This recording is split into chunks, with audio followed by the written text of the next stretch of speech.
Very recently for Vikram movie நிறைய பேர் interview பண்ணியிருந்தோம், be it men or women. So everyone starts speaking about ஃபஹத்தோட கண்ணில் என்னமோ இருக்குப்பா, ஏதோ ஒன்று பண்ணுறாரு. So what that eyes did to Nazriya? Something traply, like how he traps his audience, something like that. No, I don't know if it was a particular moment or anything like that. Just and we shot for a long time. 1 month, me and Fahad was stuck in one room and we were shooting Divya and Das, and I used to simply joke to Anjali saying, hey, anyone would fall in love. Okay, fine. Only two options, either fall in love or either go mad, kill each other. Yeah. Okay. And இப்போ ரொம்ப சமீப காலமாக அதிகமாக கேட்குற வார்த்தை pan India movies. So you have started in, I think ஈகா நானி அதே ஒரு pan India movie தான். அந்த டைம்ல it was celebrated.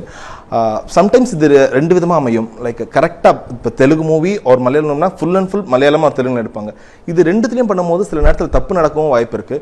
So how did you see this? Because ஆஹா கல்யாணம் வந்து இது ரெண்டுத்துக்கும் நடுவில் இருந்த மாதிரி நிறைய பேருக்கு ஃபீல் ஆச்சு.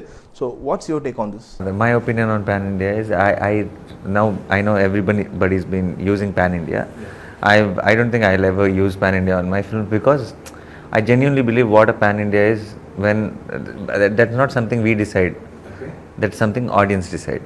Some pan India film is a film which the whole India is waiting for. Whole India is excited for. There is a buzz in the whole country. Then you call it pan India. Not because we put it on poster at pan India film, or not because it's dubbed into languages. So I never really looked at like that. I just, with my films, with the film's content, we decided to go into another language or not.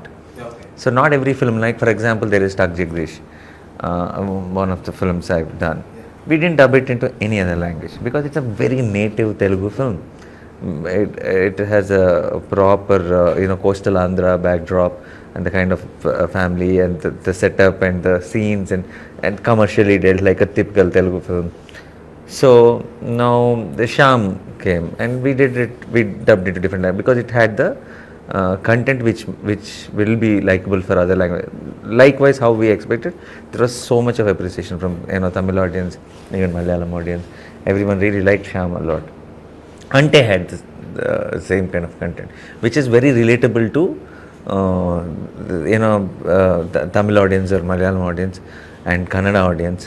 So it is for our South. Like, I don't know how Ante to dub and release in Hindi or something. It can be remade definitely, but to dub and release in Hindi, I don't know how it will be. But for South languages, I know for sure everybody will own it, and the kind of content which is in the film, the kind of nuances, the kind of details, the way Vivek dealt with it, I think it's the Tamil audience or Malayalam audience will feel it as their own as much as the Telugu audience. But you don't see like language as a barrier, right? No, not at all. And now particularly I think in 2022, language is not a barrier at all. Unless, see, nativity, if it's a very native film, it might not be very relatable to somebody else. But if the nativity is not an issue. See, it's a story which happens in a metro.